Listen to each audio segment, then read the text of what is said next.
rip one so foul you genuinely consider faking your own death and moving to another state? Let me take you back to June 2022. I was 34 weeks pregnant with my son, looking like I'd swallowed a full-size beach ball, and the gas. Oh my God, the gas. People joke about pregnancy farts, but nobody warns you it's like having a chemical weapons facility installed in your colon. If I tried to hold them in, I'd get these sharp, stabbing pains low in my belly that felt like the baby was personally kicking my intestines for revenge. So yeah, most days I was just letting them fly at home like a trumpet solo. This particular day, I had my routine checkup at 2 p.m. I'd been good all morning, hadn't eaten anything too evil, just a turkey sandwich and some broccoli the night before, which in hindsight was a war crime. I get to the OB's office, sign in, sit down in the waiting room that smells like lavender and broken dreams. There's like 6 other women in there, 2 with toddlers, 1 very obviously in labor breathing through contractions, and 1 grandma who looked like she'd been waiting since the Clinton administration.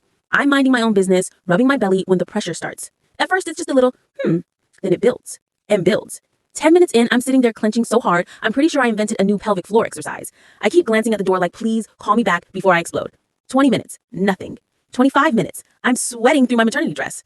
30 minutes, I'm having a full-blown negotiation with Satan. If you let me get away with the silent one, I'll never eat broccoli again. Finally, I think, screw it, the room's big, the air conditioning is loud, nobody's paying attention. I shift a tiny bit in the chair, lift one cheek like a pro, and let out what I swear was the quietest, most polite little pfft in human history. I'm talking a mouse level. I honestly thought I was in the clear. Then the smell arrived. It didn't creep in, it straight up teleported. 1 second, the air was fine. The next second, it was like someone cracked open a porta potty that had been baking in the sun for a week. Rotten eggs, death, and despair. My eyes started watering. The toddler 2 seats over actually gagged and said, "Mommy, it stinks," out loud. The woman in labor stopped breathing Lamaze style and just held her breath like she was underwater. I'm sitting there, frozen, pretending to be very interested in a 2019 People magazine, praying nobody puts 2 and 2 together. And then, the door opens. In walks Dr. Ramirez, super nice, super pretty, 0 poker face. She takes 1 step in, stops, sniffs the air like a bloodhound, and goes, "Oh, wow, okay, what died in here?" Dead silence. Every single person in that waiting room slowly turns to look at me because, hello, 8 months pregnant lady sitting alone in the epicenter of the stench cloud. I wanted to melt into the chair. I considered just yelling fire and running. My brain went completely blank. I opened my mouth and the only thing that came out was a weak, I don't know.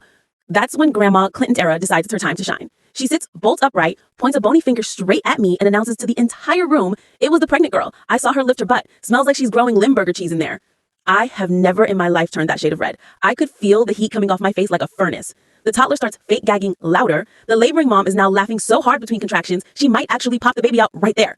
Dr. Ramirez looks at me, looks at Grandma, looks back at me, and loses it. She starts cracking up so hard she has to lean on the doorframe. Tears are streaming. She finally wheezes, "Jessica, come on back before you fumigate the whole building. It's fine, I promise." I stand up to waddle past everyone, and Grandma actually gives me a thumbs up and says, "Let her rip, honey, you're eating for 2." I get in the exam room. Dr. Ramirez is still giggling while washing her hands.